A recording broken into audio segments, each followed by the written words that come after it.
As the battle raged on the ground below, JoJo's, Zeppeli, Speedwagon, and the members of the rebel forces did everything in their power to battle against the army of the dead.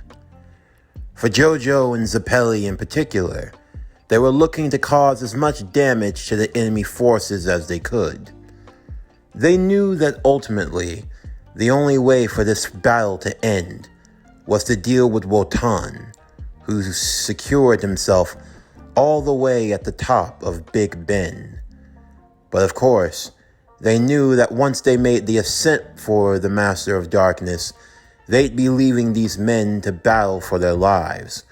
They hoped to give them as much of an advantage as they could. Although Speedwagon would be the first to tell them of what their main objective should be.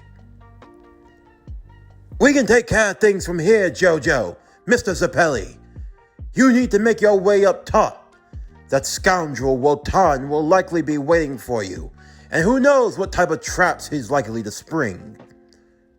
We are prepared to risk our lives, to lay them down in the ultimate sacrifice if need be. So don't let our sacrifices be in vain. You promised these men, JoJo. You promised them that the sunlight would rise upon this nation once more, that their loved ones, that their children and their children's children would see it tomorrow. Do not let their suffering, do not let the sacrifice be in vain for everything that they have given for this cause. Make your way, JoJo. Ascend you, Mr. Zeppeli. Show what the true power of light is capable of, and know that you carry the spirit of every man that fights alongside you." "Mr. Speedwagon," JoJo would say, "your courage touches me. I promise, you too will see the sunlight." "Mr. Zeppeli." "Right, JoJo. Now it is time to ascend. This tower of darkness will come tumbling down brick by brick. Wotan cannot hide in his fortress of evil forever. Do you hear me, Dark Lord? We are coming for you, and we bring the power of light with us." With that, the two warriors would ascend inside of the tower as they began to make their way up, battling against the enemy forces that were coming their way. Wotan knew that before long, the clash with Nabu's new successor would be at hand. He still remembered the last one vividly. A fight over 1,000 years in the making. Was this the final challenge? The final battle that would decide good and evil once and for all? Before they had even reached the halfway point, the two warriors of Haman would be stopped in their tracks. Two warriors long since dead and resting in their slumber. Two knights of a forgotten era were brought back to life. The warrior Bruford, along with Tarukas. Finally, Tarukas would say, "After all this time, worthy challengers stand ready to face us." "Indeed," Bruford would say, "someone to test my mettle. It is only through the grace of Lord Wotan that we have been given this opportunity. And now, warriors of the light, this is where your crusade ends." "Our crusade," Zeppeli would reply, "has only just begun. You have no right to speak. Your crusade came to an end long ago." "Who are you?" Jonathan would ask. "I am Tarukas, and I Bruford. I've read about you two. You are loyal to your lady, down till the end. You were betrayed for your sacrifice and killed as a result. O young warrior who studies his history, wise of you, Bruford would say. But it makes no difference for us, Tarukas would chime in. Our time has long since gone. Those whom we once loved and cared for, now swallowed by the grave. It is only through our hatred that we have survived for as long as we have. And now our hatred has been given manifested form. But there is no power outside of our master to contend with. So do try to make this entertaining. We will take you devils together, Jonathan would say. But then, Mr. Zappelli would hold out his arm. No, Jonathan. This is a battle I will take alone. What? I'm not going to leave you here, Mr. Zappelli. I can't. If we take them together, I know we can. You will need all of your strength to face Wotan. All of your energy, all of your training has been for this point. That is why I took you as my student. You must focus all of your attention on him. You cannot allow yourself to be diverted by the likes of these two. But Mr. Zappelli, you cannot. I was always told that this would be the death of me. That one day, my crusade for the stone mask would lead to my own undoing. That was the prophecy that was given, my fate. I remembered when I trained with Naboo. I thought that I would be worthy of his power, that it was my destiny to eradicate the stone mask, to defeat Wotan. But no, life had something else in store. I waited, and I met you, and I made a friend more than anything else in the world. A friend who has suffered greatly just as I have suffered. Your story, it moves me. Your courage, it reinvigorated the spark that I thought may have begun to wane. I can see things clearly now. My mind is made clear. Whenever my time may come, whenever it may be, it will be of my own volition. I have no doubt that my strength, that my spirit can carry me forth. There is no obstacle I cannot overcome, no hurdle that I cannot leap.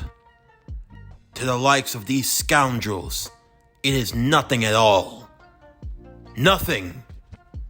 Whatever rage and hatred they feel, it is incomparable to what I rage for. Tarukas, Bruford, hear me and hear me well. You have been brought back, unfortunately, and your lives must be taken again. But you will remember the name of the man that took it. I, Antonio William Zappelli. I will be the one to cast your judgment, and I sentence you to death at my hands. Do you hear this, Bruford? He is arrogant enough to believe that he can defeat the both of us. His arrogance will cost him dearly. Move on, JoJo. Steel your heart. Ready yourself for your final trial. Leave them to me. I promise you, they will not move beyond this point. You have my word. And do not feel sad. I will see you again. This will not be the last time. That I promise. Right, Mr. Zappelli. With that, Jonathan would move ahead of them, shooting his way to the top to confront Wotan once and for all. Meanwhile, Dio, along with his forces from the north, were descending and making their way to the battlefield. To see how far Speedwagon and his men had come, it would be a vast understatement to say the least. But still, there was something inside of Dio, something that was making him anxious, more anxious than he had ever been in his whole life. The very prospect of seeing JoJo once again. He had never forgotten about that day in the tombs, the day when he believed he had left both he and George Joestar to their fate. Ironic choice of words, to say the least. And now, almost as if it were a cruel form of irony, cosmic punishment, he would have to confront his adversary once again. But perhaps luck was on his side, because he had a special guest that he was bringing along. Perhaps unseen wisdom. If he had taken this life earlier, he wouldn't have the trump card he had now. It seems fortune shines upon me, Dio said with a sadistic grin.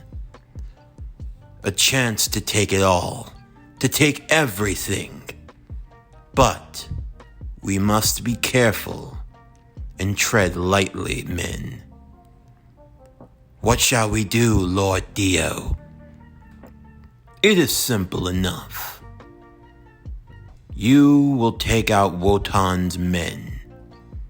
And the rebels? They as well.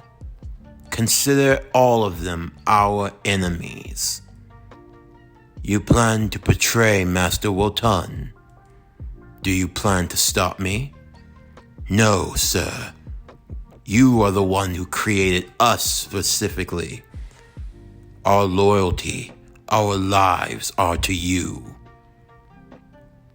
The only correct answer I wanted to hear. Yes, it is time for a new shift in power. I will no longer placate to that fool. However, Joestar will be left to me. You have your orders. Now follow them. With that, Dio's men would descend onto the battlefield. A horde of zombies now colliding with a horde of vampires, all while Speedwagon's men were caught in the crossfires of it all. Before long, Jonathan would make his way to the top, confronting Wotan himself, who stood across from him on the other side of the large room, just above them the large bell in question. Wotan, we finally meet. Jonathan Joestar. I have come to put an end to your evil, Wotan. Have you really now, JoJo? Jonathan was a bit confused by this. What do you mean? Was it really of your own volition that you've come here? That you've done the things that you've done? Was it really all your own decision? Of course it is. I haven't trained for as long as I have for nothing. I have been preparing for this day. No, Naboo has been preparing for this day. How long are you going to keep lying to the boy? Show yourself.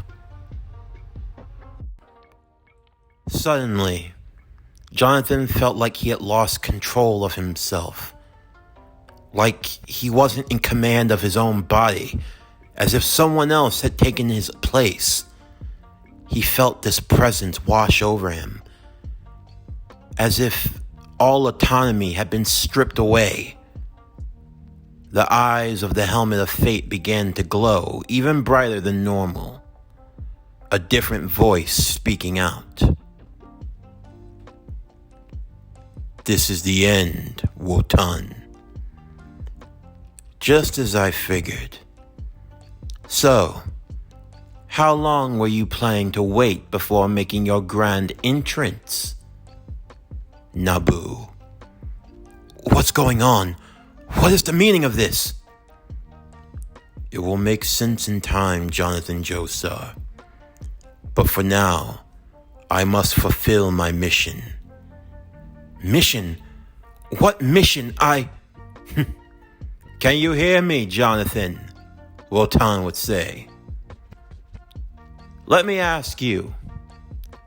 If Naboo is as powerful and as wise as he claims to be, why wasn't he there for your father when he needed him most?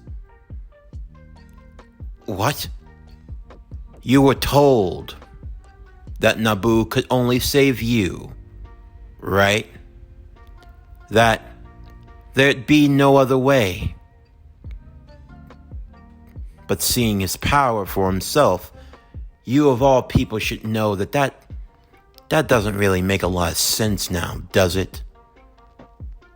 What is he getting at? Naboo. He knew what was going to happen, JoJo. He saw into the future. You were his chosen vessel, yes. But you wouldn't come along willingly. You needed a push. So, conveniently enough, he allowed for Dio to dispose of your father. And then he came along, playing the innocent victim. All he wanted to do was help you restore what was right into the world. Or some other spiel of justice. No. Naboo, your justice is only to yourself. Your council of order, as it may seem. But you are no different from I. You, who claim to be a god, and yet you need mortal man to even exercise your power. The truth is, Naboo is not nearly as strong as you think he is. And I have clashed with you for thousands of years. Each time we do, you've grown weaker and weaker. So much so that you need a mortal man just to exercise even a fraction of your capability. No, that can't be right. If so, you could have used anyone. So why? Why me? Because you were the only one that was strong enough, Jonathan. What? Each time I've taken a host, it becomes harder and harder for me to exercise my power. Once, there were plentiful of powerful users of Hamon, but sadly they have died through the ages. Only 1 in 1/10 of 1,000 people on the planet are even capable of accessing such power.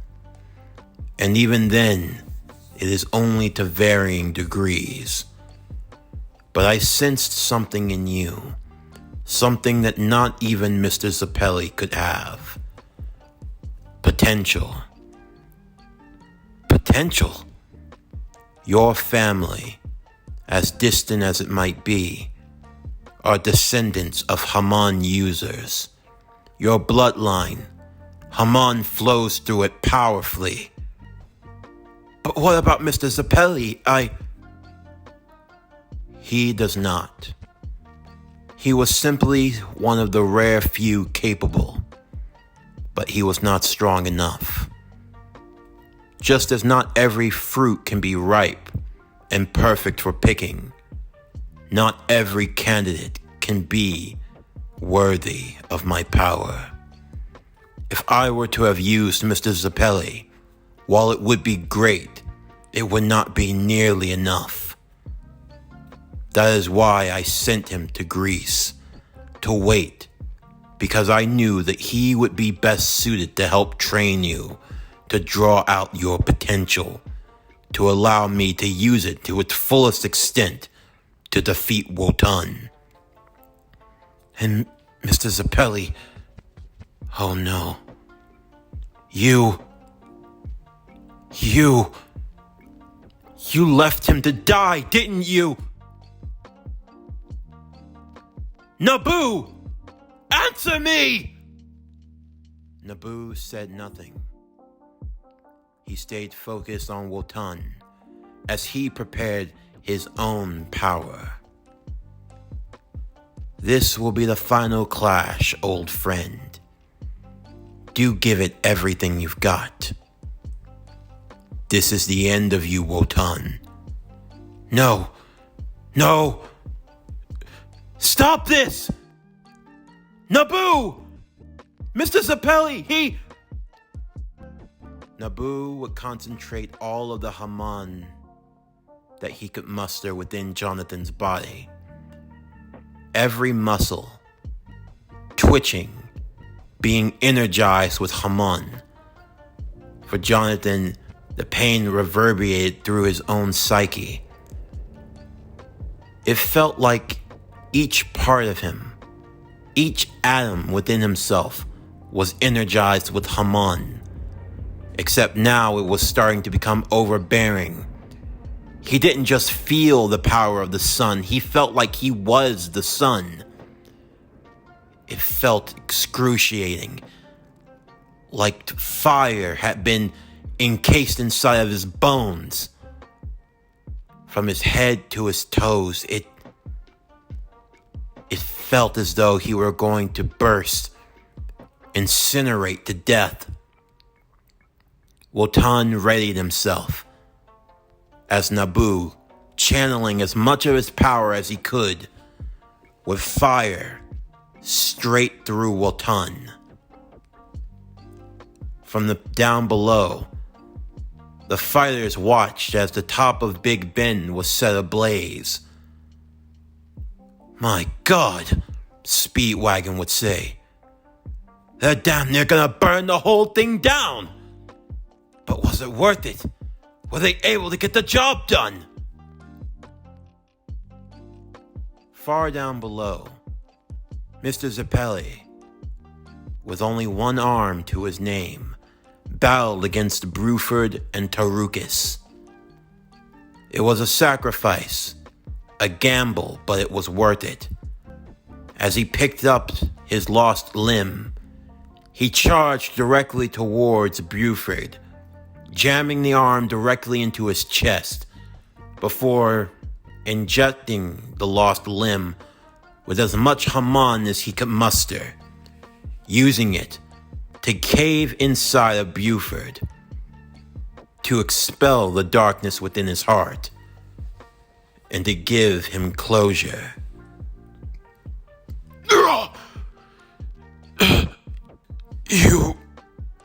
Your arm, it's... Yes, a small price to pay for your defeat. With that, Bruford would disintegrate into dust, that leaving only Tarukas to remain. As he swung a large chain around him, he prepared to wrap it around Zeppeli, to crush and rip him in half. Zeppeli would dodge at the last moment, before grabbing hold of the chain and wrapping it around Bruford's neck. He couldn't run his Haman through the chain. Instead, he used what Haman he had left. Using that power, he strengthened himself and pulled on the chain, pulling as much as he could, until eventually, Tarukas' head would be severed from his shoulders. A headless corpse of a man, he would use the spiral overdrive kick into the belly of the headless monster, destroying it once and for all. Only Tarukas' head remained, as Zeppeli would use a final concentrated blast of Haman to destroy it. He reached to the stub where his left arm used to be. Focusing his breathing, he would slow down the bleeding as much as he could, trying to restore the broken limbs, the bruised organs.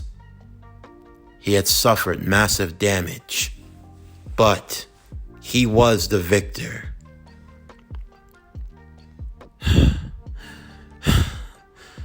It seems fate has been defied.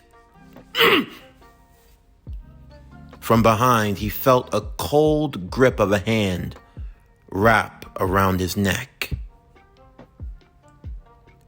I wouldn't go talking about defying fate. Not just yet. So, the great Dio Brando. So nice of you to grace me with your presence. You should be honored. I don't spare this much attention to people that I don't particularly care about. I only need to know one thing. JoJo, can he defeat Wotan? That is what you wish to ask me. I see. Treachery is your true color. Even to evil like Wotan, you are not loyal. You wish to betray your master that badly. Answer the question. Very well. I have no doubt. JoJo could defeat Wotan and you at the same time without breaking a sweat. You don't pale even close to him. We'll see about that. Dio's hand would quickly pull away as most of Zeppeli's Haman would encase his entire body as he turned to Dio once again, raising his one good arm ready for a fight. I have faced many of a powerful foe. You will be no different. But I am, because I will be the last. Zeppeli watched as, without even moving, multiple jagged spikes of ice would come shooting towards him. He would be stabbed in the arm, stabbed in the leg, stabbed in the gut. One icicle came nearly close to stabbing him in the forehead. All the ice protruding from the left foot of Dio. All of that talk, and yet you can't even raise your one good arm to face me. I have no more use for you. I have everything I need. And don't count me out.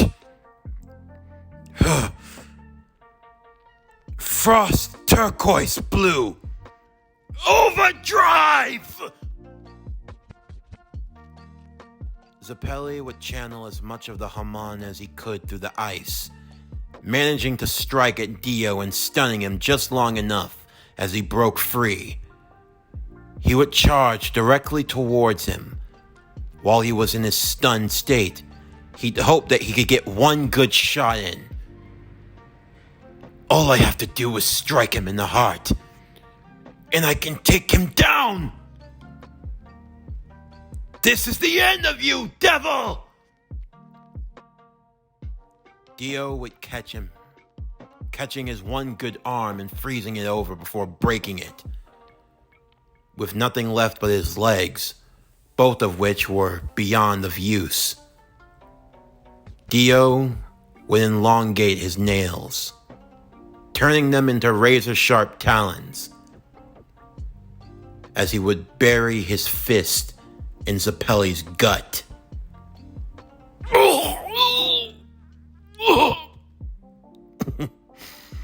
Cheeky little bastard.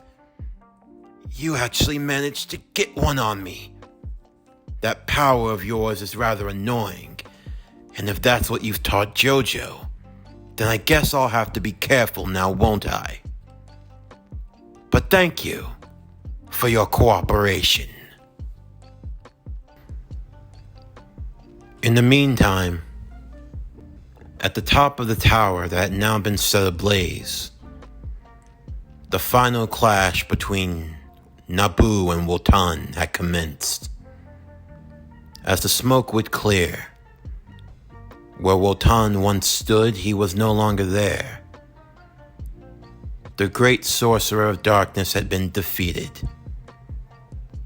But as for Jonathan, his anger, like a raging fire, had not been quelled. You used me. You could have saved my father. You could have helped me stop Dio back then. But no, you used me. So many people died. I did what I had. Shut up! You call yourself a Lord of Order. But no, you're no different than man. Than any of us. You.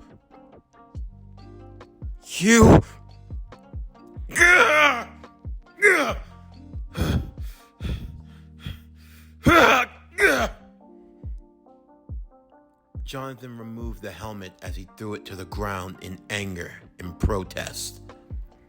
Without the power of Naboo flowing through him, all the pain that he felt through his body was immense. Jonathan, you need to... No! I have had enough of you! You've got what you wanted, right? You've defeated Wotan. Will this madness end? With Wotan's death, the spell that he's cast will be lifted. But you must dispel it. Only we can do...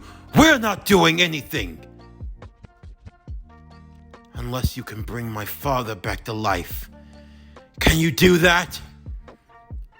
All of the suffering he felt. You were there the whole time. But you waited. You said you could only save one of us. But I should have known that was a lie as well. But no matter. Because it's done. I don't need you anymore. Whatever lies ahead, I will face it on my own. And now, to find Dio and end all of this.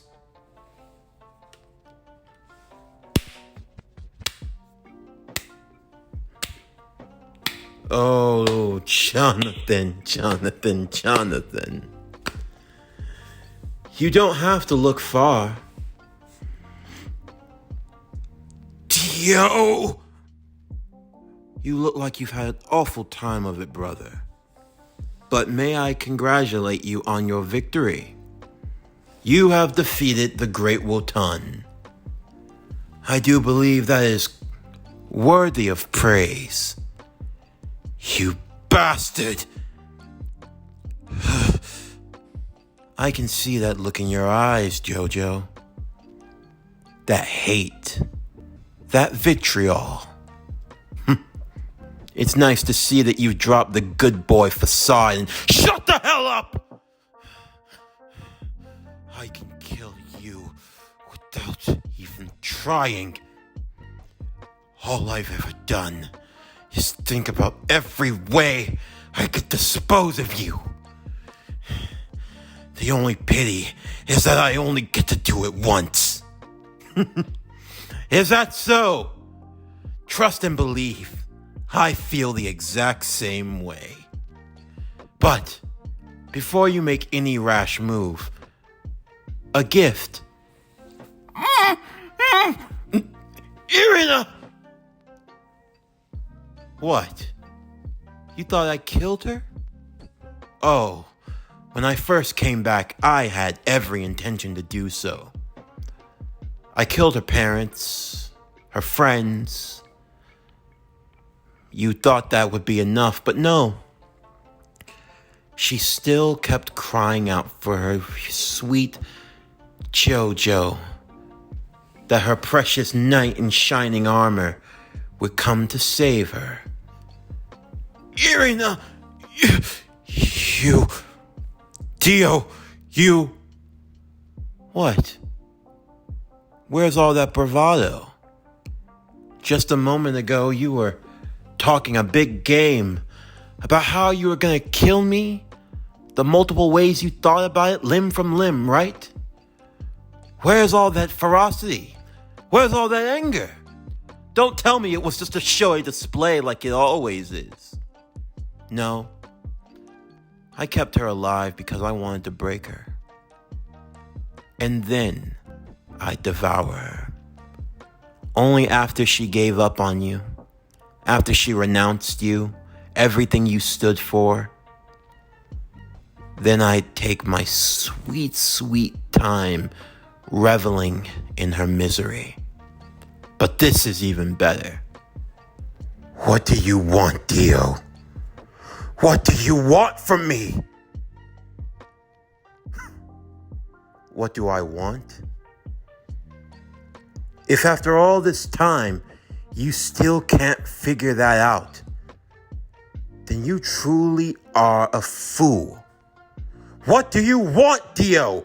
I want the world. JoJo, I want it all. I want the world and everything in it. Every desire, every pleasure. I want the world, JoJo. And do you know what that world looks like? It's a world where you're not in it. And not only that, it's a world where I take everything from you. I hope you've made your peace, JoJo. And don't feel too bad, because soon, you and your precious daddy will be reunited again.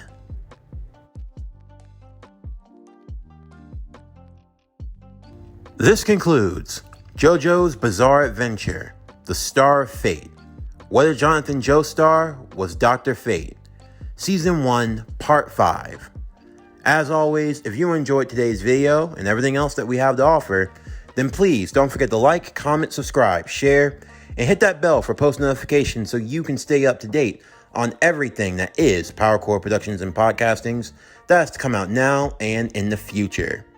Stay tuned tomorrow as we continue and conclude JoJo's Bizarre Adventure, The Star of Fate. Whether Jonathan Joestar was Dr. Fate, Season 1, Part 6, the Season 1 finale. But anyway, that's going to do it for the end of today's video. I'm Javon Harrington with PowerCore Productions and Podcastings, signing off, and I'll see you next time.